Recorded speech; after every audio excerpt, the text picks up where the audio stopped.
Hey guys, today we just got done, me and my son, pulling our commercial stone crab traps, and I'm going to show you how to properly measure a stone crab claw.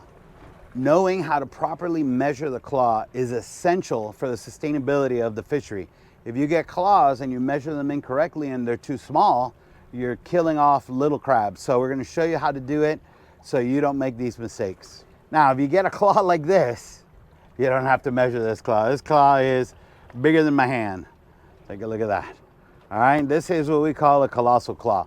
But the smaller ones, the medium claws, are the ones that you have to measure, and they can be a little tricky. So when you're gonna measure the claw, make sure you have the right gauge, and you could find the up-to-date information on the FWC website. I'm gonna put a link for it in the description. So whenever you're watching this video, you could go on their website and you could get the most up-to-date measurements for the crab.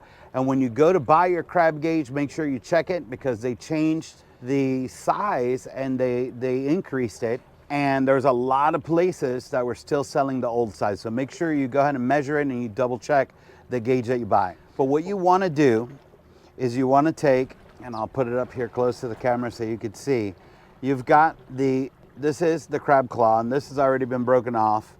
And the bottom of the claw, right, this is the stationary part of the claw, it doesn't move, has that little knuckle right here. You see where it turns right here.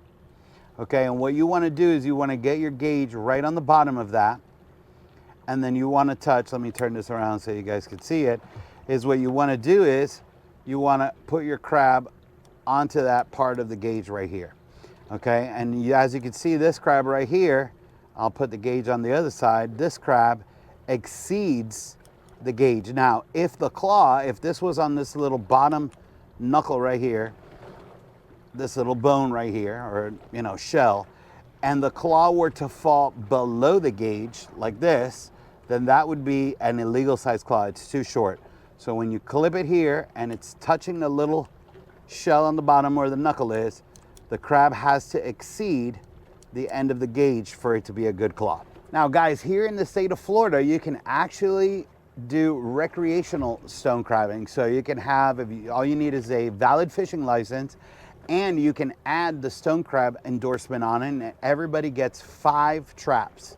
Okay, and there's regulations for that. We've got videos on that. I'm gonna drop the links in the description of the video to show you every step that you need to take so that you could get started recreational stone crabbing with your family. I'm gonna drop the link in there, how to build the stone crab trap, and I'll tell you where you could go ahead and buy all the stuff. So it takes care of everything for you. You know exactly what you have to do, all the steps that you have to take to get the license. And on top of that, we'll show you how to build the trap and where to buy everything. Guys, if you wanna learn how we harvest the stone crabs commercially, I'm gonna link a video at the end of this one, which was our last trip, and you can see how it is that we pull our commercial stone crab traps. Thank you for watching, and stay safe out there.